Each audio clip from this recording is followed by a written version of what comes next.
हारपुनी याती कुळ माझे गेले हारपुनी श्रीरंगा वाचुनी आणून येणे किती वो शिकवाल मज वेळोवेळा किती वो शिकवाल मज वेळोवेळा मी तया गोवळा रातली अष्टभोग भोगणे माते नाही काढ अष्टभोग भोगणे माते नाही काढ भक्ती प्रेम गोड देईले गे माये किती वो शिकवाल मज वेळोवेळा किती वो शिकवाल मज वेळोवेळा मी तया गोवळा रातली बाप रखुमा देवीवरू जीविता जिव्हाळा बाप रखुमा देवीवरू जीविता जिव्हाळा काही केलिया वेगळा नोहे गे माये किती वो शिकवाल मज वेळोवेळा किती वो शिकवाल मज वेळोवेळा मी तया गोवळा रातली विठोबा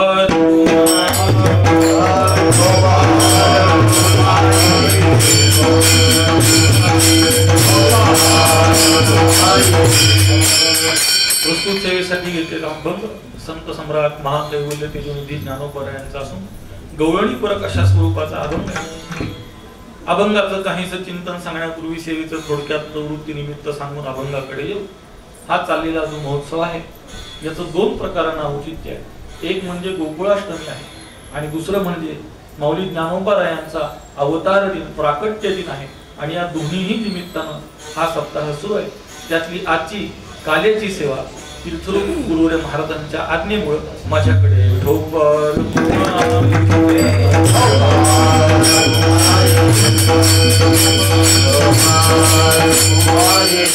यद्यपि कीर्तनाची वेळ ही 10 ते 12 अशी होती त्या हिशोबाने मी निघालो परंतु भविष्य काळामध्ये हेलिकॉप्टर विमान असं काहीतरी वापरावं लागेल आणि त्याचं सुद्धा ट्रॅफिक जाम 1-2-4 वर्षात होईलच. परत म्हणजे इथून पुढे आपल्या जागेवर बसून जे काही भक्ती करते ती करण्याचे दिवस आहेत इकडे तिकडे जाण्याचे दिवस राहिले नाहीत असं त्याचं तात्पर्य. असो जरी आपल्या सेवेला सुरुवात करायला उशीर झाला असेल तरी सुद्धा वेळेच्या मर्यादेमध्ये थांबण्याचा आपण प्रयत्न करू. कारण 2-3 अडचणी आहेत त्याच्यामध्ये. पहिलं म्हणजे कीर्तन संपण्याची आणि भोकेची वेळ एक आहे. बऱ्याच ठिकाणी आता पंढरपूरला एका ठिकाणी कीर्तनाला गेलो काल्याचं कीर्तन होतं 12:15 झाले 12:30 झाले कीर्तन काही संपलं नाही. शेवटी माझ्या मागच्या बाजूला स्वयंपाक चालू होता त्यांनी फोडणी टाकली आणि असा खसका लागला सगळ्यांना की लवकरात लवकर कीर्तन आटवावं लागलं. तशी वेळ येऊ नये यासाठी आपल्याला वेळेच्या मर्यादेमध्ये थांबायचं. यथामती आणि यथाकाल आपल्याला काहीसं चिंतन करायचं. सगळ्यात पहिल्यांदा अलीकडच्या काळामध्ये धार्मिक विषयामध्ये काही बोलणं हे फार वादग्रस्त झालेलं आहे. आपल्या धर्माविषयी आपण जागृती करावी हे सुद्धा शक्य नाही. यद्यपि आपल्या देशाचं जे संविधान ते असं सांगतं की आपण सेक्युलर आहोत त्याचा अर्थ होतो आपण विधर्मी आहोत परंतु त्याचा खरा अर्थ आपण हिंदू द्वेष करणारे आहोत असा.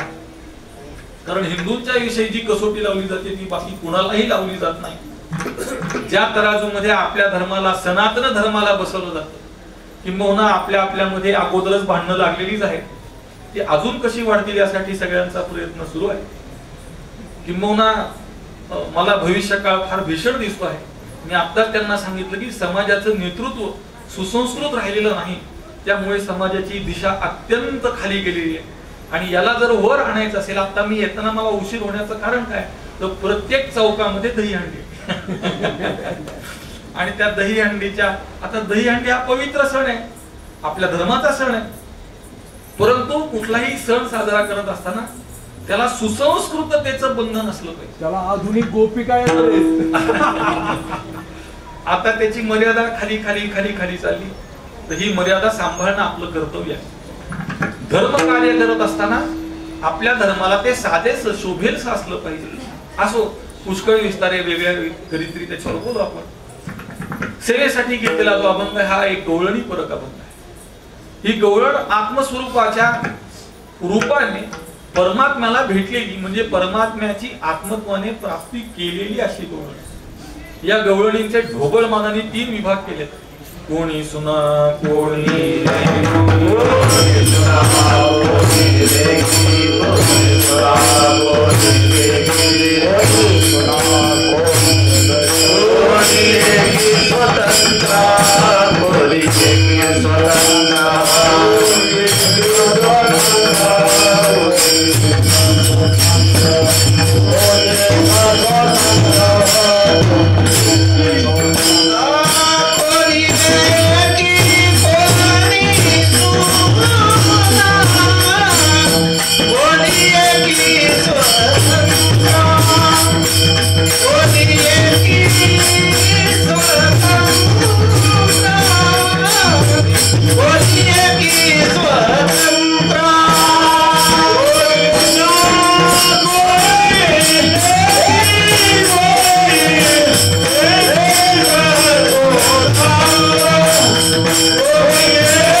हे सगळं पूर्वीच्या काळामधली उदाहरण आहे, हल्लीच्या काळामध्ये असं राहिलं नाही. सून या शब्दाने पारतंत्र्य सांगायचंय, लेख या शब्दाने काही अंशात स्वातंत्र्य आणि काही अंशात पारतंत्र्य सांगायचंय, आणि स्वतंत्रता या शब्दाने सासू म्हणजे जी पूर्णतः स्वतंत्र आहे ती सांगायची. आणि पूर्णतः स्वतंत्र या शब्दाचा अर्थ असा आहे, पंचदशीमध्ये विस्ताराने हा विषय आलेला आहे. ज्ञानी मनुष्याला काहीही कर्तव्य नाही, ज्ञातव्य नाही आणि प्राप्तव्य नाही, त्यामुळे कोणत्याही कर्मामध्ये तो इच्छापूर्वक प्रवृत्त होत नाही, म्हणून त्याला स्वतंत्र असं म्हटलेलं आहे. स्वतंत्र या शब्दाचा अर्थ अनिर्बंध आहे, स्वतंत्र या शब्दाचा अर्थ स्वैराचार करणारा आहे असा नसून दोपर कुमारी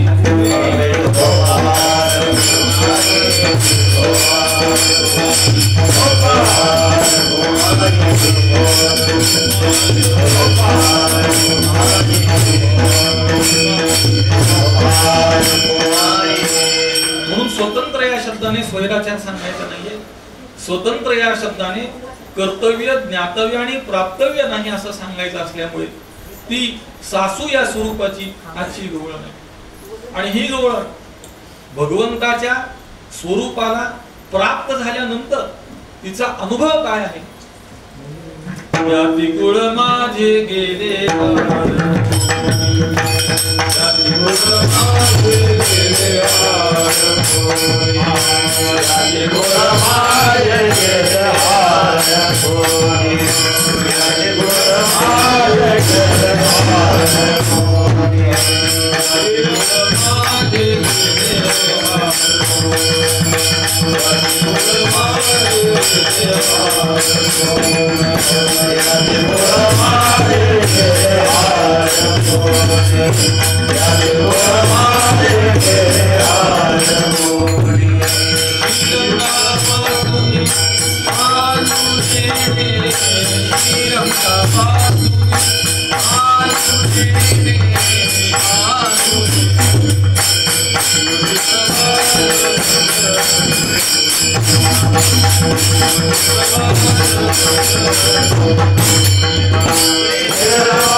माझे गेले हार कोणी श्रीरंगा वाचुनी आणुनी. ती गवळण असं सांगते की माझं याती आणि कुळ हरवून गेलेले, आता मला ते शिल्लक राहिलेलं नाही. श्रीमदाद्य शंकराचार्यांच्या शब्दामध्ये जर सांगायचं झालं, नाहं मनुष्यो न च देव यक्षो न ब्राह्मण क्षत्रिय वैश्य शूद्रः न ब्रह्मचारी न गृही वनस्थो भिक्षुर्न चाहं निज बोध रूपः. मी मनुष्य नाही, देव नाही, यक्ष नाही, ब्राह्मण नाही, क्षत्रिय नाही, वैश्य नाही, शूद्र नाही. मी या देहाहून भिन्न असलेला निजबोध रूप आत्मरूपाला प्राप्त झालेला आहे. याचा दुसरा अर्थ असा आहे की जोपर्यंत भगवंता वाचून, गोविंदा वाचून, श्रीरंगा वाचून दुसरा कोणताही विषय वृत्तीला शिल्लक असेल तोपर्यंत याती कुळाच्या मर्यादेत राहिलं पाहिजे. हा त्याचा दुसरा भाग आहे. ज्यावेळी त्या याती कुळाची मर्यादा नाही असं सांगते आहे, त्याच वेळी ज्यावेळी श्रीरंगा शिवाय अन्य विषयांची प्राप्ती तिला होत होती, वृत्ती अन्य ठिकाणी जात होती, त्यावेळी तिने त्या मर्यादांचं पालन केलेलं आहे म्हणून इथपर्यंत आली. हा त्यामागचा भाव आहे. किंबहुना दया सर्वात्मका ईश्वरा स्वकर्म कुसुमांची मीरा पूजा केली होय अपारा तोषाला. भगवंताची आपल्या कर्माच्या अनुष्ठानाच्या द्वारा पूजा केली पाहिजे. कर्मे ईशू भगावा या तत्वाने आपलं आयुष्य वागलं पाहिजे, तर त्या मनुष्याला आत्मस्वरूपाची प्राप्ती होते. त्याप्रमाणे विचारसागरामध्ये एक सुंदर विषय आलाय, तो थोडक्यात सांगतो. तो शिष्य सद्गुरूंना शंकाशी विचारतो की सगळं जग मिथ्या आहे, असा जेव्हा तुम्ही उपदेश करता तर हा उपदेश करणारं शास्त्र आणि हा उपदेश करणारे गुरु यांना मिथ्यात्व आहे का नाही अशी शंका आहे. त्याचं उत्तर ते असं सांगतात की बाळा, जोपर्यंत ज्ञान होत नाही तोपर्यंत त्यांना मिथ्या म्हणायचं नाही. आणि ज्ञान झाल्यानंतर त्यांना मिथ्या म्हणण्याची गरज नाही.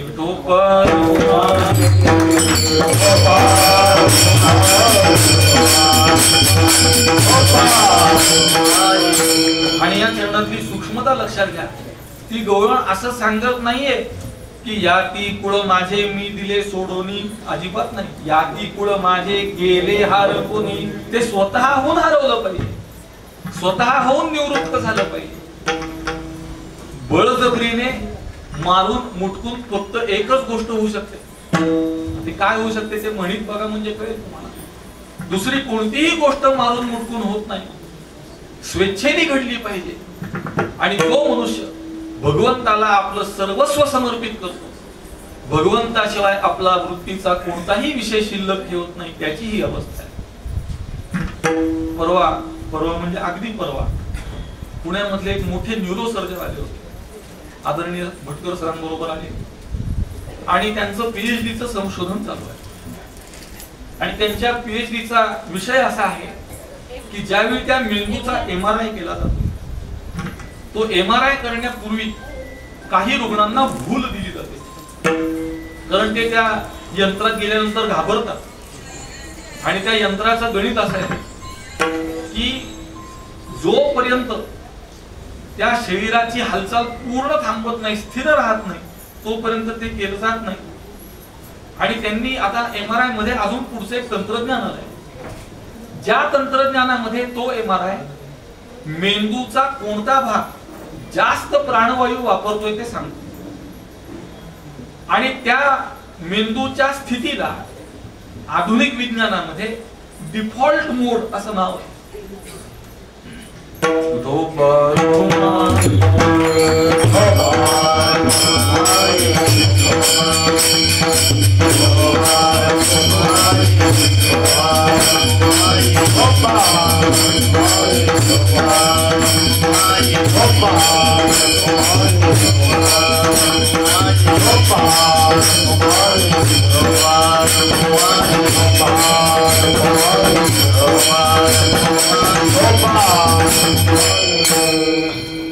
आणि त्यांच्या सुदैवाने त्यांचा जन्म भारतात झालेला असल्यामुळे त्यांनी योगशास्त्रामध्ये काही निरीक्षण केलं.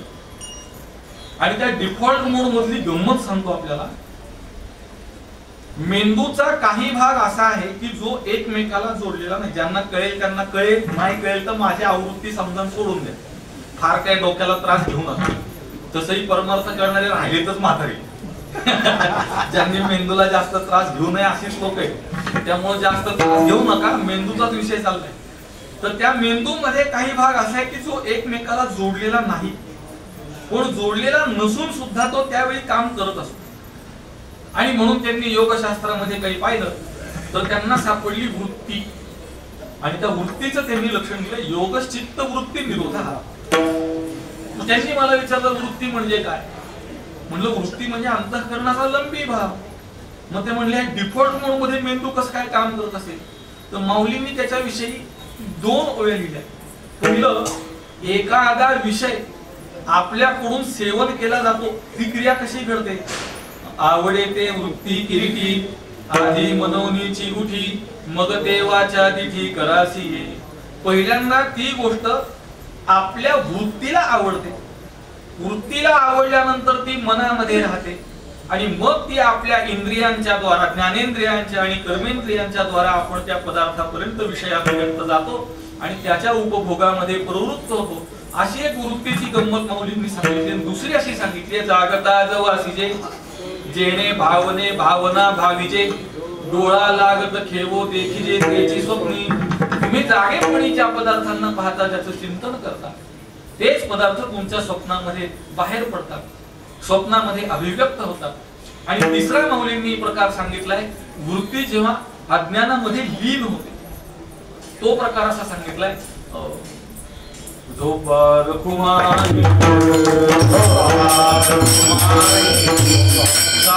पुढती विरा, जरी न येता स्वप्न जागरा, तरी ब्रह्मभाव साचोकारा म्हणून येता. जर मनुष्य जागृतीमध्ये किंवा स्वप्नात गेला नाही तर निद्रावस्था ही ब्रह्मभावच आहे. पण त्या ब्रह्मभाव म्हणण्यामध्ये अडचण अशी आहे की मनुष्य पुन्हा जागृतीत किंवा स्वप्नात जातो. मी हल्ली कीर्तन प्रवचन करताना डोळे बंद करून करतो, याचं कारण आजूबाजूला जे घडते त्याचा इतका त्रास व्हायला लागतो, त्यापेक्षा आपलं अनुसंधान कायम ठेवून बोलत राहतो मी. तुम्ही ऐकलं नाही ऐकलं, देव ऐकतोय माझं. देवाला उद्देशून बोलायला डोळे बंदच पाहिजे. तर अंतःकरणाच्या वृत्ती जेव्हा अज्ञानामध्ये लीन असतात त्यावेळी सुद्धा मनुष्याला सुखाचं आणि अज्ञानाचं ज्ञान. सुखमम स्वाप्सम न किंचित वेदिशम, मी सुखाने झोपलो होतो, मला काहीही कळत नव्हतं, अशा स्वरूपाने सुखाचंही ज्ञान आहे आणि अज्ञानाचंही ज्ञान आहे. याचाच अर्थ अंतःकरणाची वृत्ती अज्ञानामध्ये लीन आहे, ती निवृत्त झालेली नाही. आणि ती वृत्ती जोपर्यंत निवृत्त होत नाही, ती वृत्ती जोपर्यंत अज्ञान सहित निवृत्त होत नाही, तोपर्यंत त्या मेंदूच्या डिफॉल्ट मोड मध्ये तुम्हाला क्रिया दिसणारच आहे. आणि ज्यावेळी निर्वृत्तिक अवस्था प्राप्त होईल, आणि निर्वृत्तिक अवस्था ही प्रयत्न साध्य आहे, सहजासहजी प्राप्त होणारी नाही. किंबहुना अष्टांग योग असेल, हठयोग असेल, वेगवेगळ्या प्रकारची उपासना असेल, वेगवेगळ्या प्रकारचं कर्म असेल, या सगळ्यामध्ये होणारे कष्ट हे फार मोठे आहेत. आणि त्या कष्टानंतर प्राप्त होणारी ती अवस्था आहे. किंबहुना यमनियमापासून समाध्यवस्थेपर्यंत जाताना प्रत्येक टप्प्यावर मनुष्याला अत्यंत कष्ट घ्यावे लागतात. अष्टांग योगे न सिनीजे, म्हणून अष्टांग योगाने, हठयोगाने, उपासनेने, कर्माने क्षीण व्हावा असं नको असे वृत्तीला अंतर्मुख करण्याकरता लागणारी शक्ती जर आपल्याकडे नसेल, कारण वृत्तीची गंमत अशी आहे, मी त्यांना त्या दिवशी सांगितली ही गोष्ट, आता ते परत त्यांनी बोलवलंय मला. तर ज्यावेळी बाह्य पदार्थाचं ज्ञान होतं तेव्हा अंतःकरण वृत्ती इंद्रियद्वारा पदार्थापर्यंत जाते, त्याच्या आकाराकार होते, परत येते, त्याचं ज्ञान होतं. पण या प्रक्रियेमधली एक महत्वाची गोष्ट अशी आहे की वृत्ती आणि पदार्थ दोघेही जड आहे, आणि दोन जड पदार्थामध्ये ज्ञानाचा व्यवहार होत नाही. याच्या करता कुठेतरी एक चैतन्य मानलं पाहिजे. बरं, एक चैतन्य मानून भागत नाही, कारण ज्याचं ज्ञान झालं ते सुद्धा ज्ञानाला विषय झालं, कारण कुठेतरी चैतन्याचा संबंध आहे. मग तो चैतन्याचा संबंध असा सांगावा लागतो की जड पदार्थाच्या ठिकाणी सामान्य रूपाने चैतन्याचा संबंध आहे, आणि चेतनाच्या ठिकाणी सामान्य आणि विशेष असा दोन्ही स्वरूपाचा चैतन्याचा संबंध आहे, शक्ती आहे. म्हणून ती प्रक्रिया अशी सांगितली जाते, मृत्युपहित चैतन्य आणि पदार्थोपहित चैतन्य यांचं एक देश स्थितत्व झालं की अयम घटः अशा स्वरूपाने ज्ञान होतं. म्हणून त्या चैतन्याचा आणि वृत्तीचा संबंध मानल्याशिवाय ज्ञानाची क्रिया घडत नाही. पण भानगड अशी आहे की ती वृत्ती स्वाभाविकतेने बहिर्मुख आहे, तिला मागच्या पदार्थांचं ज्ञान होत नाही. तुम्हाला त्याचं वरवरचं उदाहरण जर सांगायचं झालं तर आपल्याला नेहमी दुसऱ्याच्याच चुका दिसतात, आपल्या स्वतःच्या चुका आपण कधीही पाहत नाही. आपण म्हणजे मी, आपण सगळे ज्ञानी आहात. माझी गोष्ट सांगतो की मी स्वतःच्या चुका कधी पाहत नाही, पण समोरच्या चुका मात्र मला मोठ्या मोठ्या दिसतात. मराठीमध्ये म्हण आहे, दुसऱ्याच्या डोळ्यातलं पुसळ दिसतं पण स्वतःच्या डोळ्यातलं मुसळ दिसत नाही. याचं कारण ती वृत्तीच बहिर्मुख आहे. आणि जो मनुष्य अंतर्मुख होतो, ज्याची वृत्ती त्याच्या ताब्यामध्ये असते, असा मनुष्य कधीही दुसऱ्याचे दोष पाहायला जात नाही.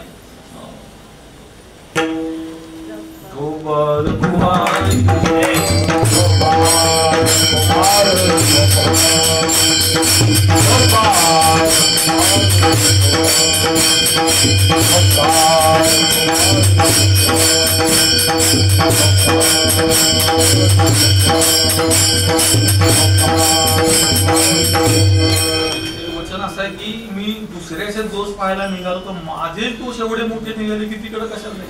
काशय गुणदोष पाहू आणि काचे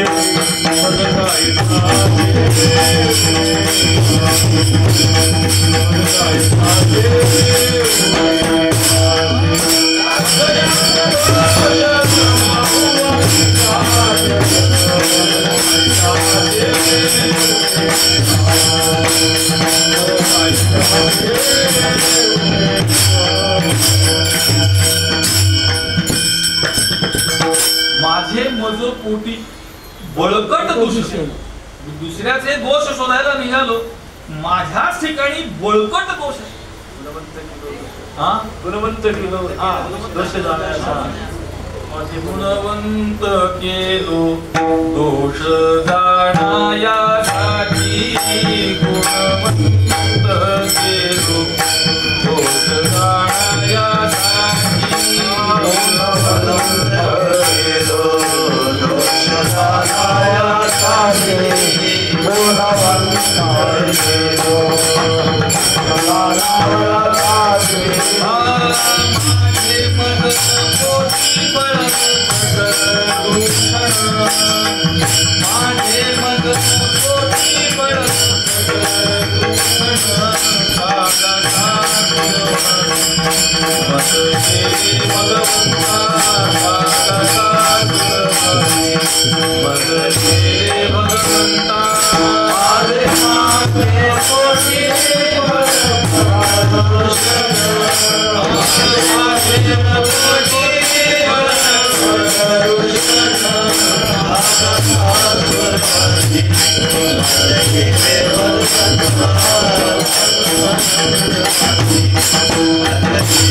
म्हणून सामान्यतः आपली वृत्तीच बहिर्मुख असल्यामुळे त्या वृत्तीला अंतर्मुख करणं हे अत्यंत कठीण आहे. जर ते सोपं असतं ना तर त्याच्याकरता योगशास्त्र लिहायची गरज नव्हती. पण ती अंतर्मुख न होण्याची दोन कारणं आहेत. पहिलं कारण आपले अनंत जन्मांचे संस्कार बहिर्मुखतेचे. आपण या जन्मात बहिर्मुख झालो असं समजू नका. या सृष्टीची उत्पत्ती जेव्हापासून झाली, जेव्हापासून आपलं कर्म आपल्याला पुन्हा पुन्हा जन्माला घालतंय, आतापर्यंत आपल्याशिवाय दुसरा जीव नाही असं लोक मानत होती. आता परवाच आमची चर्चा झाली तेव्हा विषय झाला हा की स्पेसिस म्हणजे युनिक त्यांचा अभ्यास करणारी जी शास्त्र शाखा आहे त्यांनी आता शेवटचा आकडा काढलाय अमेरिकेमधल्या त्या शास्त्रज्ञांनी.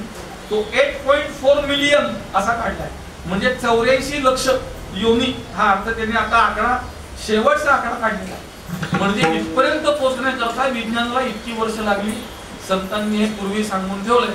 असो, जर हे सोपं असतं, सुलभ असतं तर योगशास्त्र घेण्याची काही आवश्यकता नव्हती. किंबहुना योगशास्त्रामध्ये सुद्धा सावकाश हळूहळू पुढे गेलो पाहिजे. सुरुवात कुठून करायची? युक्त आहार विहार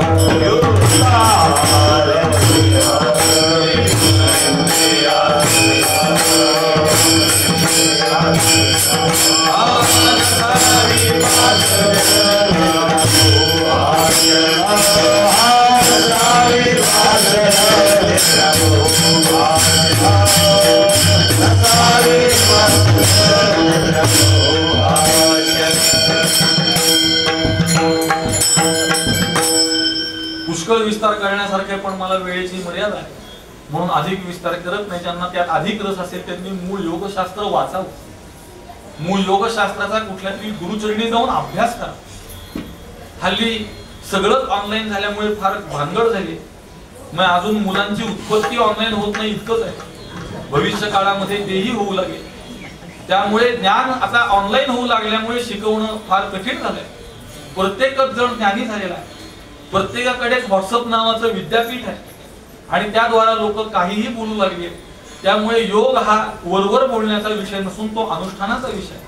मी सांगतो यासाठी की वृत्तीला अंतर्मुख करणं हे अत्यंत कठीण आहे. मग त्याच्यात सोपा मार्ग काय? सोपा मार्ग असा आहे की विषयाकडे चाललेल्या वृत्तीला अंतर्मुख करण्यामध्ये दोन गोष्टी आहेत. पहिलं, बाहेर चाललेल्या वृत्तीला अडवणं आणि अडवलेल्या वृत्तीला पुन्हा आत वळवणं. अशा दोन गोष्टी कराव्या लागतात. म्हणजे दिशा बदलावी लागते. परंतु दुसरा सुलभ मार्ग हा नामभक्तीचा.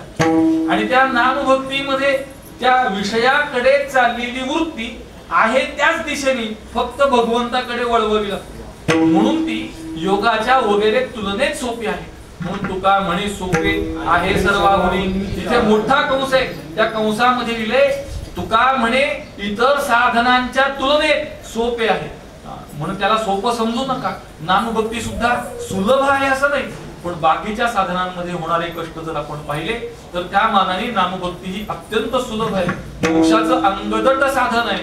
आणि त्यामध्ये सगळ्यात सुलभता हीच आहे की वृत्तीचा निरोध न करता ज्या दिशेने वृत्ती चालली त्या दिशेला वापरून फक्त भगवंताकडे ती वळवली की ती नामभक्ती आपल्याला मोक्षापर्यंत घेऊन जाते. आणि ज्यावेळी तिथपर्यंत आपण जातो त्यावेळी श्रीरंगा वाचुनी आणून येणे. श्रीरंग या नावाचा थोडा अर्थ सांगितला पाहिजे. तर श्री म्हणजे लक्ष्मी आणि रंग या शब्दामध्ये रंज असा धातू आहे आणि रंज या शब्दाचा अर्थ रममाण होणे, रंगणे असा अर्थ होतो. लक्ष्मी ज्याच्या ठिकाणी रममाण होते त्याचं नाव आहे श्रीरंग. म्हणून श्रीरंगा वाचुनी आणून येणे. किती वो शिकवाल मज वेळो वेळा मी तया गोवळा रात्री. तुम्ही मला किती वेळा शिकवाल. ते वेळोवेळा शिकवण्याचा अर्थ त्या गवळणीच्या संबंधाने देहवृत्तीवर असलेल्या तिच्या मैत्रिणी, तिच्या सख्या, तिचे नातेवाईक, तिच्या आजूबाजूची मंडळी हे तिला पाहताय की ती देहभान विवर्जित होऊन भगवंताच्या भक्तीमध्ये तल्लीन झाली आहे. तिला हे शिकवतात की संभावित स्त्रीने परपुरुषाचं चिंतन करू नये. संभावित या शब्दाचा अर्थ असा आहे भव, भूभव असा धातू आहे. भूभव धातूचा अर्थ होतो जन्म होणे आणि संभावित या शब्दामध्ये सम हा उपसर्ग आहे. सम उपसर्गाचा अर्थ होतो सम्यक म्हणजे योग्य कुळामध्ये जन्माला आलेल्या व्यक्तीने, स्त्रीने परपुरुषाचं चिंतन करू नये. आणि आपण असं समजू नका की हा उपदेश फक्त स्त्रीला आहे, हा उपदेश पुरुषाला सुद्धा आहे. किंबहुना काय झालंय, धर्माचं आचरण करणारे सुद्धा त्यातल्या फक्त अनुकूल गोष्टी घ्यायला लागल्यामुळे भानगड आहे. धर्म हा जसा आहे तसा स्वीकारला पाहिजे. आता तुम्हाला बाकी विस्तार मी सांगत नाही, आता तो विषय नाही आपला. पण एक कायदा आपल्या भारतामध्ये आणावा अशी फार वर्षापासून मागणी आहे, ज्याला समान नागरी कायदा असं म्हणतात. त्याचं प्रसिद्ध नाव आहे UCC, युनिफॉर्म सिव्हिल कोड. आपल्याकडे आता दोन प्रकारचे कायदे आहेत. एक कायदा आहे ज्याला सिव्हिल लॉ असं म्हणतात आणि दुसरा कायदा आहे त्याला क्रिमिनल लॉ असं म्हणतात. त्यातला क्रिमिनल लॉ हा जो विभाग आहे तो आता UCC नुसार आहेच. म्हणजे जर एखाद्याने चोरी केली तर चोरी करताना तिची जात कोणती, धर्म कोणता हे पाहिलं जात नाही, त्याला त्या चोरीची शिक्षा दिली जाते. याला युनिफॉर्म क्रिमिनल कोड असं म्हणायचं. पण हेच आपल्या चरितार्थाच्या बाबतीमध्ये, आपल्या संपत्तीच्या बाबतीमध्ये, विवाह वगैरे गोष्टींच्या बाबतीमध्ये मात्र फक्त हिंदूंनाच वेगळा कायदा आहे आणि बाकीच्यांना वेगळा कायदा. त्याला हिंदू कोड बिल असं नाव आहे. म्हणजे हिंदूंना कायदा वेगळा, बाकीच्यांना कायदा वेगळा. आणि कायद्याचं सगळ्यात वरचं वाक्य आहे कायद्यासमोर सगळे सारखे आहेत. फार मोठा विनोद आहे आणि हा विनोद थांबला पाहिजे. सगळ्यांना एक कायदा लागू झाला पाहिजे. हिंदू म्हणतात की आम्हाला सर्वात श्रेष्ठ जर कोणता असेल तर ते संविधान. आम्ही संविधानानुसार वागतो. संविधानाने दिलेले नियम, संविधानाने घातलेल्या अटी आम्हाला मान्य आहे.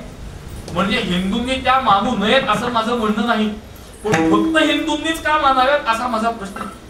सर्वांनी त्याला स्वीकारलं पाहिजे, सर्वांनी त्यानुसार वागलं पाहिजे असं मी सांगतोय याच्याकरता की शिकवण्यामध्ये संभावित म्हणजे चांगल्या कुळामध्ये जन्माला आलेला पुरुष किंवा स्त्री परस्त्री किंवा परपुरुषाचं चिंतन करत नाही, त्याने ते करू नये असं वारंवार तुम्ही मला शिकवता.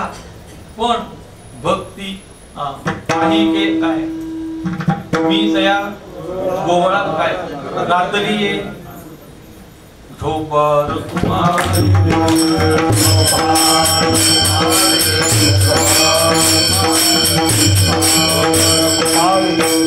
तो विषय जरी आठवला तर इतका तिळपापड होतो माझा की डोक्यातलं सगळं जात. फार कठीण असं का आहे.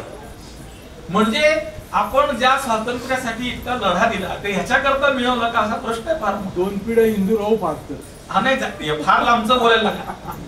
एवढं नाहीये. 15-20 वर्षामध्ये आपल्याला कीर्तन गुंडाळावी लागणार आहेत. मानसिक तयारी करा. फार लांबची गोष्ट राहील नाही. मी कालच पुण्यामध्ये काही प्रसंग पाहिले, आता ही सांगण्याची जागा नाही. मला तुम्ही बाहेर विचारा, मी तुम्हाला सांगतो की आपला भविष्यकाळ हा फार विचित्र आहे. भविष्य काळामध्ये आपल्याला सगळी तयारी केली पाहिजे. किमान मनाची तरी तयारी ठेवा की आपली पुढची पिढी आपल्याच धर्माची राहील असं काही सांगता येत नाही. अशी मनाची तयारी ठेवा. असो किती वो शिकवाल मज वेळोवेळा मी तया गोवळा मी त्या भगवंताची भक्त झाल्यामुळे, भगवंताला माझं सर्वस्व समर्पित केल्यामुळे अष्टभोग भोगणे माते नाही जाड, दर्शन स्पर्शन इत्यादी अष्टभोग आहेत. त्याचा आता वर्णन करण्याचा हा काळ आहे नाही, स्थळ आहे नाही. तर त्या अष्टभोगांची आता मला चाड राहिली नाही. कारण भक्ती प्रेम गोड लेईले गे माये, भक्ती प्रेम रूपी अलंकाराला मी धारण केले.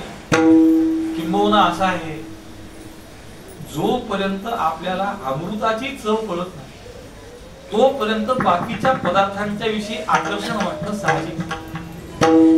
एक गोष्ट सांगतो थोडक्यात आणि पुढे जातो. एका शाळेमध्ये 2 विद्यार्थी होते. एक श्रीमंत होता, एक गरीब होता. श्रीमंत गरीबाला रोज सांगायचा की मी रोज सकाळी दूध पितो, पण यांनी दूध काही पाहिलं नव्हतं. मग त्याने आईकडे फार हट्ट धरला. आईने पिठात दूध पाणी घालून त्याला दूध म्हणून दिलं. तो आनंदाने प्यायला. आता प्रश्न असा आहे, गोष्ट संपली. प्रश्न असा आहे की जो रोज दूध पितो त्याला जर पिठात पाणी घालून दिलं तर पिईल का? पिणार नाही. हा प्यायला, कारण अजून याला दुधाची चव माहित नाही. तशीच गोष्ट आहे, विषयामधलं सुख आपल्याला गोड वाटतं आहे याचं कारण खऱ्या सुखाचा अजून अनुभव घेतलाच नाही. घेतला नाही असं नाही, घेतला पण तो कुणाचा घेतला ते कळलं नाही. अनुकूल विषयाची प्राप्ती झाली, वृत्तीची स्थिरता झाली, अंतर्मुखता झाली आणि आनंद आत्म्याचा आला, पण वाटला विषयाचा म्हणून पाहतो. जर तुम्हाला खरा आत्मरूपाचा भगवत भक्तीचा आनंद कळेल तर मग अष्टभोग भोगणे माते नाही काढ, भक्ती प्रेम गोड लेईले गे माये. हल्ली आपल्या देशामध्ये एक नवीन पद्धती, नवीन प्रथा, त्यांना गोल्डन मॅन म्हणतात. 20-20 किलो अंगावर असं सोनं घालून फिरतात. स्त्रिया सुद्धा 20-20, 10-10 किलो वजन अंगावर ते सोन्याचं घालून फिरतात. तर त्यांना तो अलंकार वाटतो. याचं कारण त्यांना खरा अलंकार अजून माहित नाही. आपल्या वाणीच्या ठिकाणी चांगले शब्द असणं हा अलंकार, आपल्या बुद्धीमध्ये चांगले विचार असणं हा अलंकार. आमच्या शाळेत फळ्यावर लिहायचे सुंदर अक्षर हाच खरा लागेना, आणि ते लिहिणाऱ्याचाच अक्षर खराब असायचं. म्हणजे लिहिणाऱ्याला सुद्धा हा विचार येऊ नये की आपलं अक्षर आपण सुधारलं पाहिजे. तीच परिस्थिती समाजाची. खऱ्या अलंकाराचा परिचय नाही. आणि या अलंकारांची, म्हणजे मी सांगितलेल्या अलंकारांची जर यादी केली तर त्यातला सगळ्यात श्रेष्ठ अलंकार कुठला असेल तर भक्ती प्रेम गोड लेईले गे माये. भगवंताची भक्ती, भगवंताविषयीचं उत्कट प्रेम हा खरा अलंकार आहे. आणि त्याला धारण केलेला असल्यामुळे आता अष्टभोग त्याच्या समोर तुच्छ वाटू लागलेले. किंबहुना अष्टमहासिद्धी वगैरे पुष्कळ विचार आहे, आता त्या विस्तारात मी जात नाही. वृद्धी सिद्धी सुद्धा भगवत प्राप्ती झाल्यानंतर क्षुल्लक वाटू लागतात, दुर्लक्ष करण्यायोग्य वाटू लागतात. किंबहुना जर मनुष्य त्या वृद्धी सिद्धीला प्राप्त झाल्यानंतर त्याच्यामध्ये अडकला तर आत्मस्वरूपाच्या प्राप्तीला फार मोठा प्रतिबंध निर्माण होतो. वृद्धी सिद्धी निधी अवघीचा उपाय, सिद्धी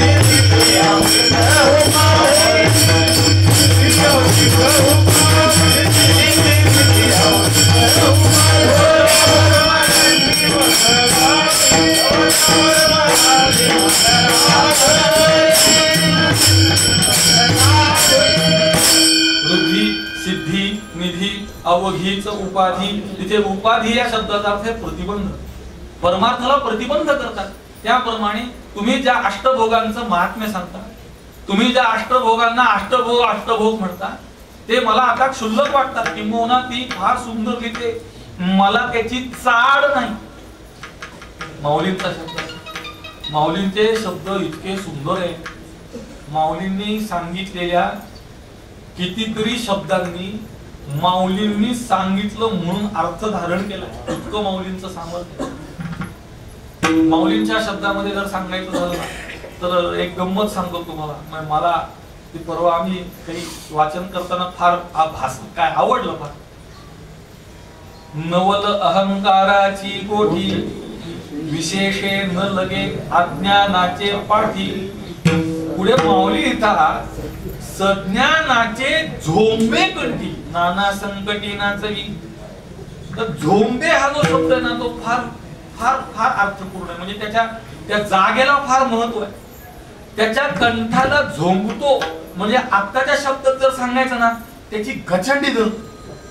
आणि दुसरा त्याचा अर्थ असा आहे की त्याच्या मुखातून अभिव्यक्त होत राहत. इथून प्रवेश करतो इथून अभिव्यक्त होत राहत. म्हणून जो स्वतःला ज्ञानी म्हणून घेतो तो पक्का अज्ञानी लक्षात ठेवा.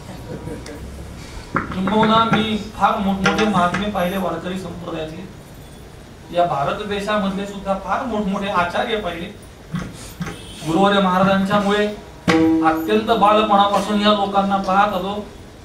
मी त्यांच्याकडे सगळ्यात समान गुण जर कोणता पाहिला असेल तर अत्यंत विनम्रता. सगळे महात्मे अत्यंत विनम्र. आमचे भोसरीकर माऊली जेव्हा ब्रह्मलीन झाले तेव्हा 103-104 वय होतं त्यांचं. पण 104व्या वर्षापर्यंत एकदा सुद्धा गरम पाण्याची आंघोळ केली नाही. आणि घरी गार पाण्याने आंघोळ करायचं नाही, इंद्रायणीचं स्नान करायचं. आता आम्ही इंद्रायणी मातेचे हाल बघतोय रोज. इतकं भयानक परिस्थिती म्हणजे आता गेलेल्या उन्हाळ्यामध्ये जवळजवळ 1 लक्षावधी मासे त्या धरणामध्ये मेले. आणि ते त्या कावळ्यांनी उचलून सगळीकडे पसरून टाकले. सगळ्या आश्रमात दुर्गंध सुटला. अतिशय वाईट परिस्थिती. ती जलपर्णी येते.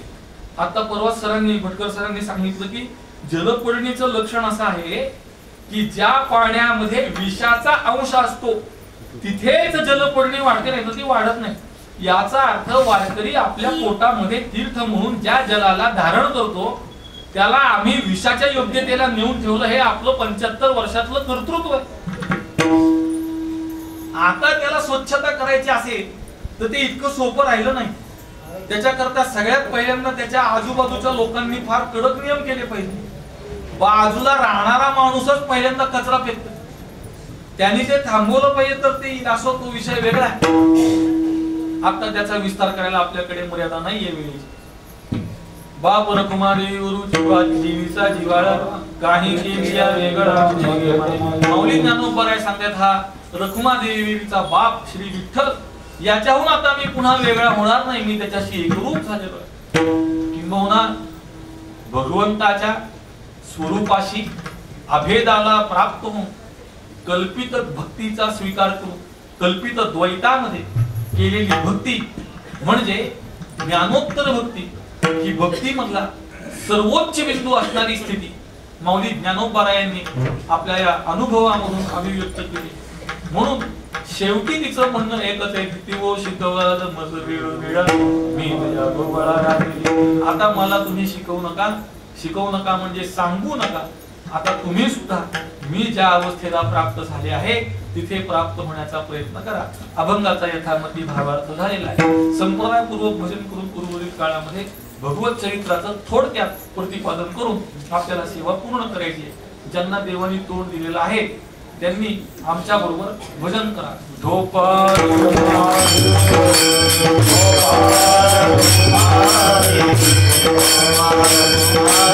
Opa!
आजचा नियम असा आहे, चरित्र ते उच्चाराले गेले देव गोकुळी, हे चरण 6 वेळा म्हणायचं म्हणजे आजचे नियम लक्षात येतील.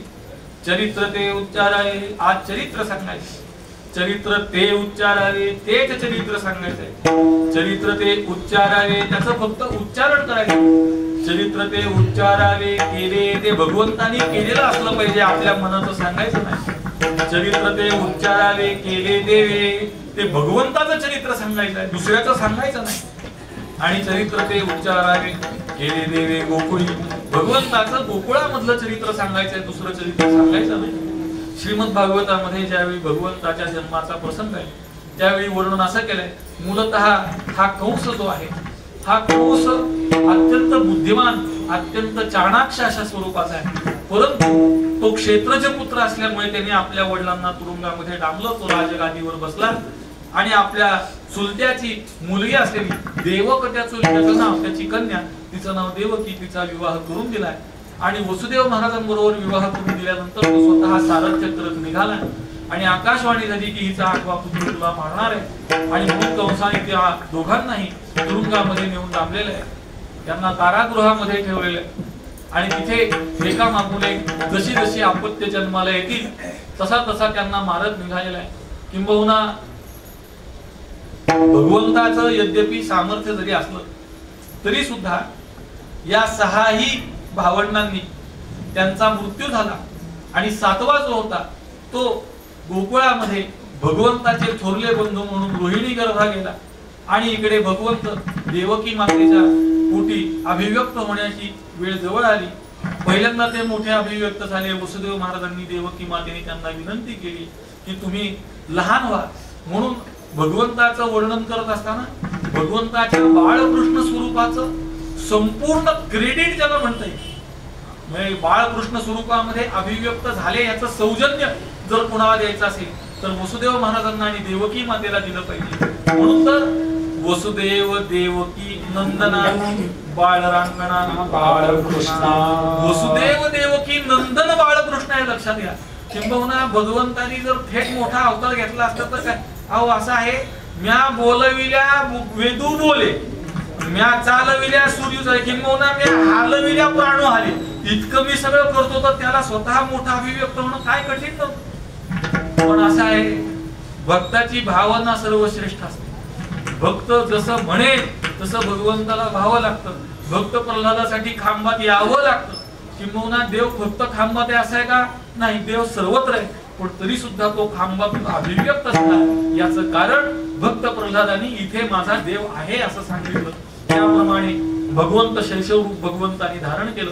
भगवंताला गोकुळामध्ये वसुदेव महाराजांनी नेऊन सोडलाय. आणि गोकुळामध्ये प्रवेश केल्याबरोबर पहिली गोष्ट जर काही झाली असेल तर ती म्हणजे चिंता ते पळाली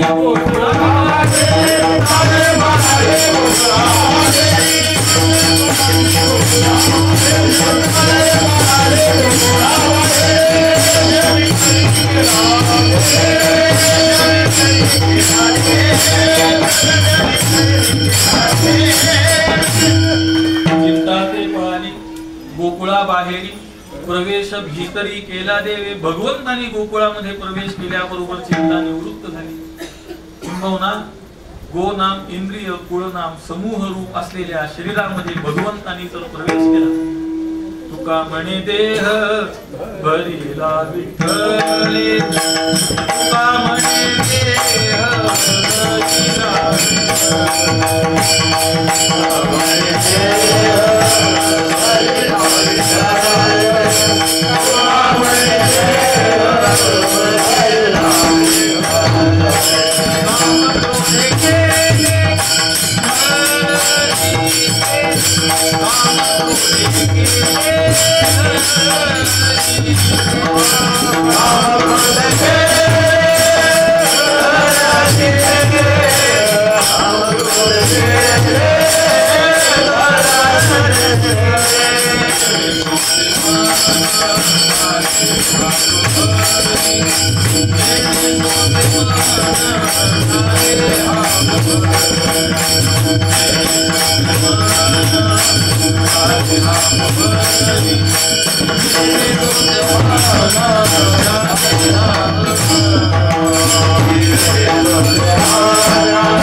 त्यानंतर भगवंताच्या जात कर्माचा प्रसंग आहे.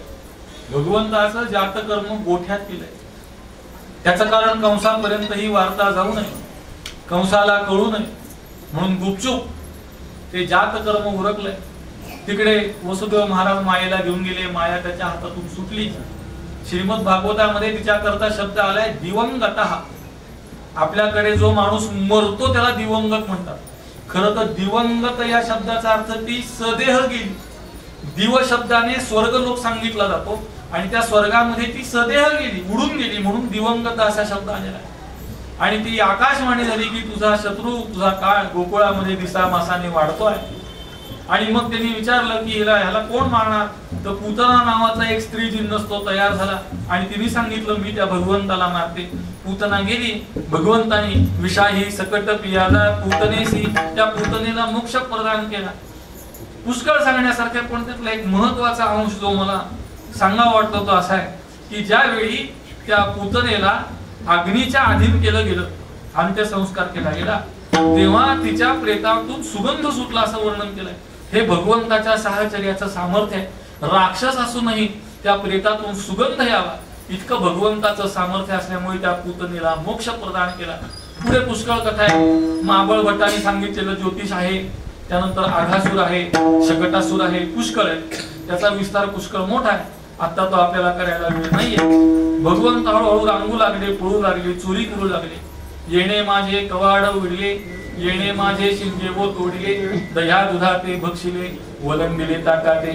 म्हणून यशोदा माता सांगते भगवंता काय उणे का तू करीतोसी,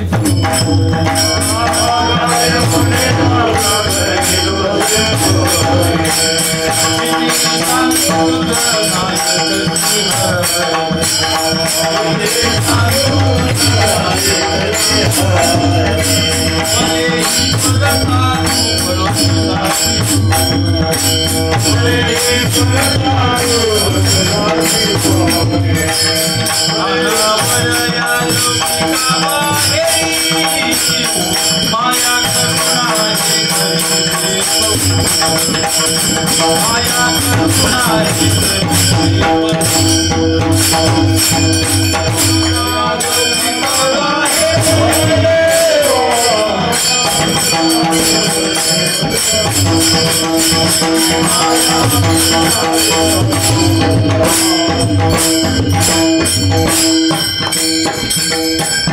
अरे बाळकृष्ण, आपल्याकडे एवढं दूध आहे की तुझ्या सहित आपण सगळ्यांना त्या दुधाने आंघोळ घालू शकू. तू का बरं चोरी करतोस? तर भगवंताने सांगितलं मी काही चोरी करत नाही. पण शेवटी गवळणींच्या तक्रारी ऐकून ऐकून ऐकून शेवटी एक दिवस गुरुवर्य महाराज सांगतात इतिहासातला पहिला मोर्चा निघाला. अवघ्या मिळोनी गवळणी यशोदेची सांगायची गाराची, याच्या भेटी मोहोळ सोडावे गोकुळ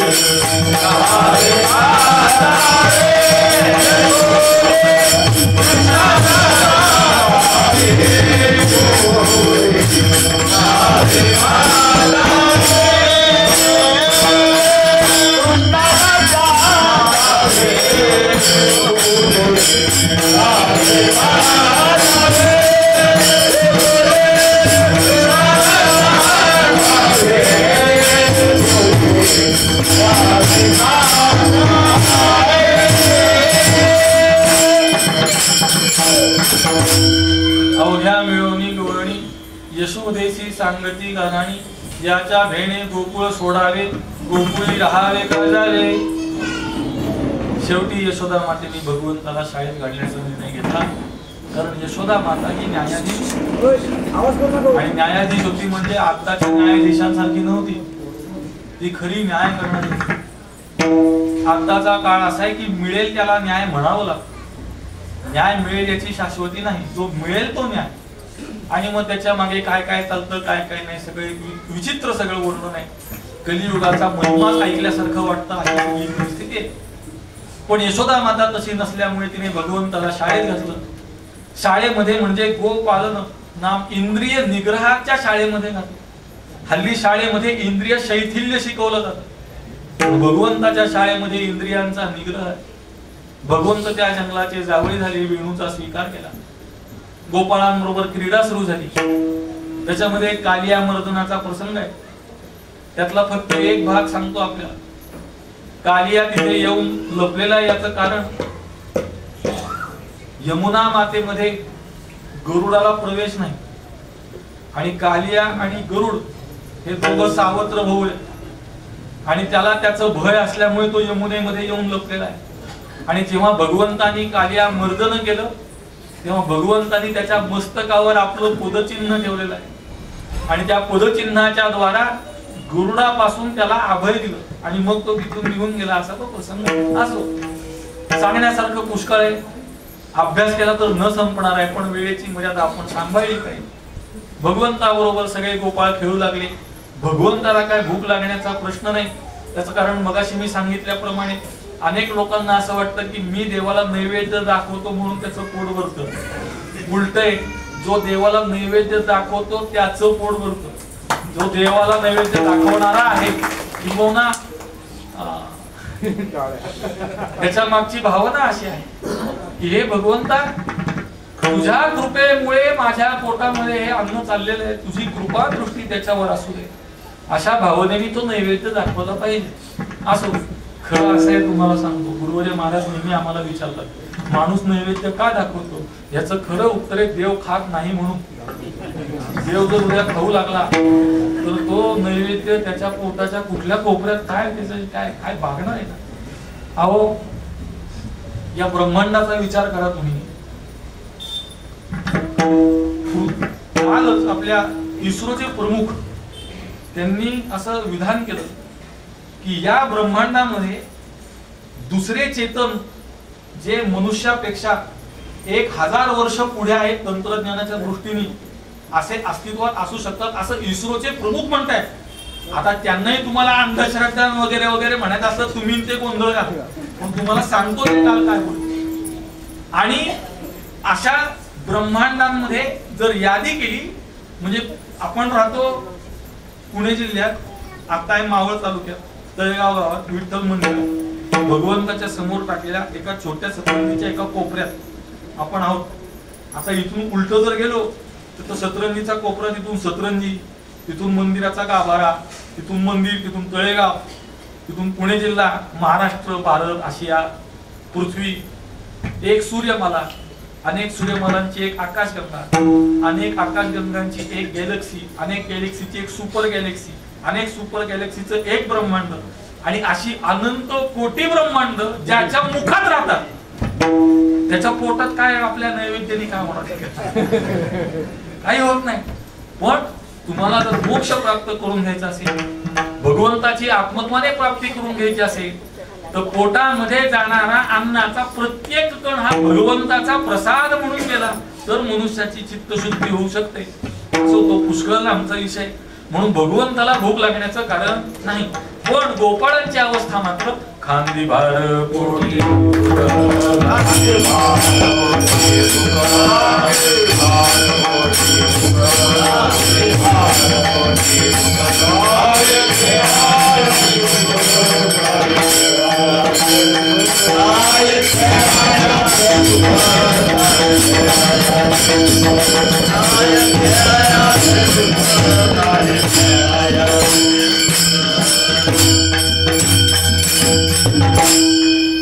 बरोबर आहे का?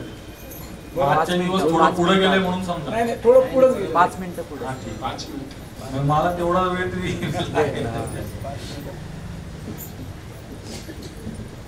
काय झालंय, परत बोलवावं वाटत असेल तर वेळ थांबवावं लागतं.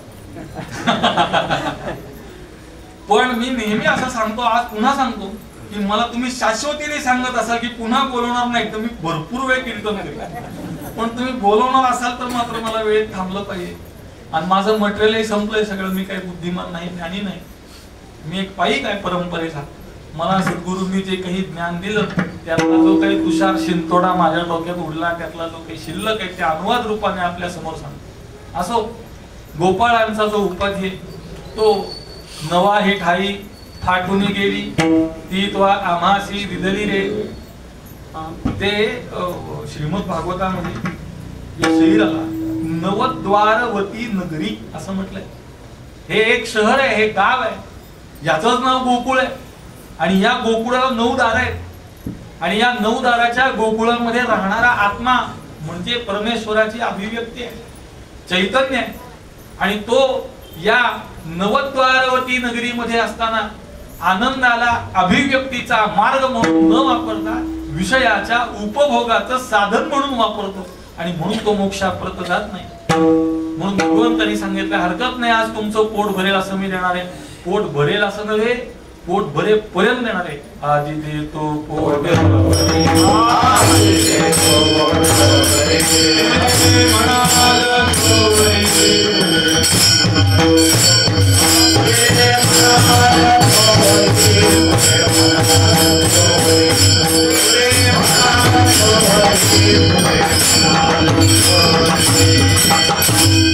आणि भगवंत काला द्यायला प्रवृत्त आहे. खर तर काला हे उपलब्ध नाही. काही लोक खास नाही, काही आता मी पाहिलं म्हणून सांगतो तुम्हाला, काही लोक खास तो काला खाण्याकरताच येतात. आता ते खाणं हे दुय्यम आहे, त्याचं उपलक्षण लक्षात घेतलं पाहिजे. हरिनामाचा खिचडी काला प्रेमी मोहिला साधने हा एक भाग. आणि दुसरं, बीज भाजुनी केली नाही आम्हा जन्म मरण नाही. आम्ही भर्जित बीजाप्रमाणे आहोत, निरीच्छ स्वरूपाला निर्वासन स्वरूपाला प्राप्त झालेलो आहोत. आणि म्हणून आमच्या मनामध्ये कोणतीही इच्छा आता शिल्लक राहिली नाही. याचं उपलक्षण हा काला. म्हणून तर सप्ताहाच्या सांगतेला काल असतो की आता आमचं पोट भरलेलं आहे, आम्हाला जे प्राप्त करायचं होतं ते प्राप्त झालेलं आहे. किंबहुना सप्ताहामधून कोण काय प्राप्त करतं हा एक संशोधनाचा विषय आहे. सप्ताहामधून काय प्राप्त केलं पाहिजे आणि काय प्राप्त केलं जातं हा एक फार अभ्यासाचा विषय. आता जर मी त्याच्यावर बोललो तर ती निंदा होईल, ही त्याची जागा नाही, म्हणून मला त्याचा विस्तार करायचा नाही. पण भगवंत द्यायला प्रवृत्त झाले, काला द्यायला प्रवृत्त झाले. सगळ्या गोपाळांना कमलाकार बसवलाय. आणि काला देताना भगवंताचा पहिला नियम असा आहे की तिथे कोणी मोठा नाही, कोणी छोटा नाही, सगळ्यांना एक सारखा न्याय आहे. म्हणून सगळ्या गोपाळांना गोल बसवलंय. लोकमान्यांची एक कथा सांगतात की त्यांच्या वर्गातल्या एका मित्रांनी शिक्षकाच्या विरुद्ध तक्रार करायचं ठरवलं. आणि पहिली सही करायला कोणी तयार होईना, कारण पहिली सही करणारा कायम गोट्यात येतो, लक्षात ठेवा. किंबहुना आता काही न्यायालयाशी माझा संबंध येतो म्हणजे आतापर्यंतच्या एकंदरीत जीवनामधला जवळजवळ 60-65% वेळ माझा न्यायालयामध्ये गेलाय. फक्त मी गुन्हेगार म्हणून गेलो नाही एवढं लक्षात ठेवा. आणि त्या न्यायालयामध्ये गेल्यानंतर माझ्या असं लक्षात आलं की आता आपल्याला यातलं काही कळत असेल नसेल तरी आपल्याला हे शिकणंच आहे. शेवटी मी LLB शिकलो, एवढं न्यायालयात मला जावं लागलं. तर त्या न्यायालयामधली गोष्ट अशी की कुठल्याही खटल्याचा पहिला ड्राफ्ट ज्याला म्हणतात तो कोणी लिहित नाही. आणि पहिला ड्राफ्ट लिहिला की मग चुका काढायला 100 लोक तयार असतात की हे चुकलं, हे चुकलं, हे चुकलं. मग तो लिहायचं होतं पहिलं. त्याप्रमाणे पहिली सही करायला कोणी तयार होत नव्हतं. लोकमान्य म्हणले मी सही करतो. आणि त्यांनी त्यांच्या बुद्धिमत्तेचा प्रयोग करून ती सही अशी अर्ध गोलाकार केली. आणि राहिलेल्या लोकांना सांगितलं आता तुमच्या सह्या करून हा गोल पूर्ण करा. आणि मग सगळ्यांनी गोल सह्या केल्या. परिणामतः जेव्हा सगळ्यांच्या सह्या झाल्या तेव्हा त्यातली पहिली सही ओळखता येईना आणि ती तक्रार दाखल झाली. त्याप्रमाणे ब्रह्मीभूत दादा सांगतात की रहाट गाडग जे एकदा सुरू झालं की त्यातलं पहिलं कोणतं हे सांगता येत नाही. त्याप्रमाणे सृष्टीचं चक्र सुरू झालं की पहिली सृष्टी कोणती हे सांगता येत नाही. त्याप्रमाणे गोलाकार बसण्यामधली दुसरी गोष्ट अशी आहे की त्यात न्यूनाधिकता राहत नाही, सर्वांना समान न्याय दिला जातो. म्हणून सगळ्या गोपाळांना कमलाकार बसून भगवंत कालाने प्रवृत्त झाले. भगवंताकडे अशी प्रार्थना करायची की आम्हाला सुद्धा या जन्मामध्ये हा हरिनामाचा खिचडी काला प्राप्त व्हावा आणि आमची सुद्धा अवस्था या अतिकुळ माझे गेले हार कोणी श्रीरंगा वाचूनी आणूनेने अशा अवस्थेला आम्ही प्राप्त व्हावं अशी भगवंताच्या चरणी प्रार्थना करायची. आपलं काही महत्भाग्य. मी 100 वेळा विचार करतो की बाकीच्या लोकांपेक्षा आपली परिस्थिती फार चांगली आहे समाजामध्ये. आता पुण्यात माझ्या माहितीत अनेक लोक असे आहेत की ज्यांना ज्ञानेश्वर महाराज कोण माहित नाही. ज्ञानेश्वरी मराठीत आहे का संस्कृत मध्ये माहित नाही. ज्ञानेश्वरीमध्ये ओव्या आहेत का अभंग आहेत माहित नाही. जगद्गुरु तुकोबर आहे कोण माहित नाही. त्यांचं जन्मस्थान कुठे माहित नाही. त्यांचा ग्रंथ कोणता माहित नाही. त्यात अभंग का ओव्या माहित नाही. तो तर मला एक मित्र असं म्हणला, अहो ज्ञानेश्वरी संस्कृत असल्यामुळे आम्हाला अजिबात कळत नाही असं पुण्यातला म्हणतो. मला त्याला वाटलं तू एकदा आश्रमात ये बाळ, तुला बाहेरच सोडत नाही मी सगळी ज्ञानेश्वरी ऐकून मग सोडतो घरी. अशी परिस्थिती आहे. आपलं काही महत्भाग्य आहे. आपण या संप्रदायात जन्माला आलो. आपल्या आई बापांनी आपल्या गळ्यात माळ घातली. किंबहुना आपल्या घराण्यामध्ये तर अशी परंपरा आहे की मूल जन्माला आल्याबरोबर त्याच्या पाळण्याला पहिला मणी बांधला जातो आणि दुसरा त्याच्या गळ्यात बांधला जातो. त्यामुळे जन्मल्याबरोबर तासाभराच्या आत तर त्याच्या गळ्यात तुळशीची माळ पडलेली असते. आपलं फार मोठं भाग्य. त्यातून आपल्याला संत वाङ्मयाची योग्य दृष्टी देण्याचं काम ब्रह्मलीन दादांनी केलंय. माऊलींचा गाथा जर दादांनी लिहिला नसता तर त्याचा अर्थ आपल्याला कळाला नसता अशी परिस्थिती. किंबहुना एक उदाहरण सांगतो, मोह टाळताच येत नाही मला म्हणून सांगतो.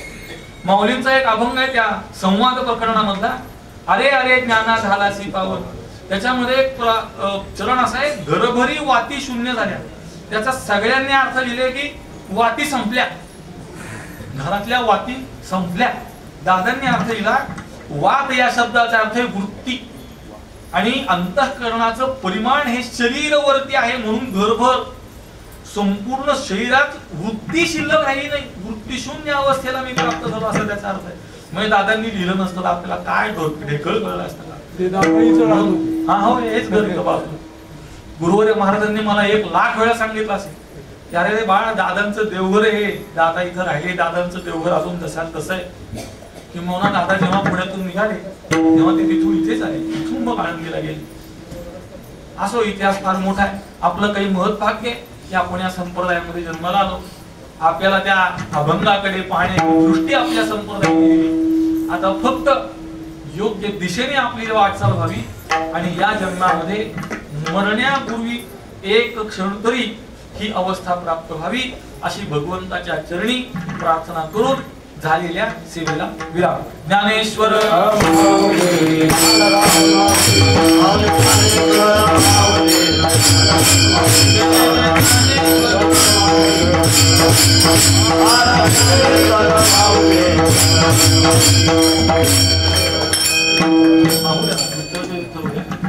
मग अभंगाच्या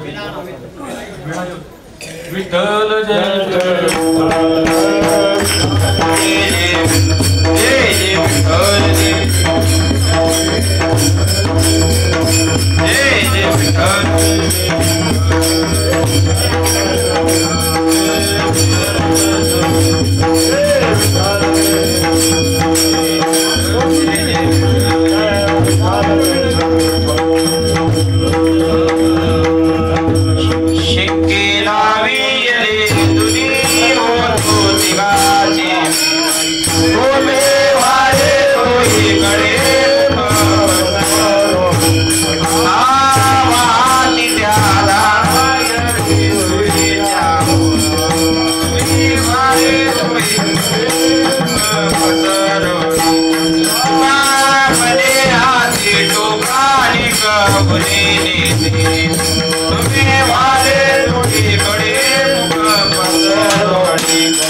अकल्पायुष्य व्हावे.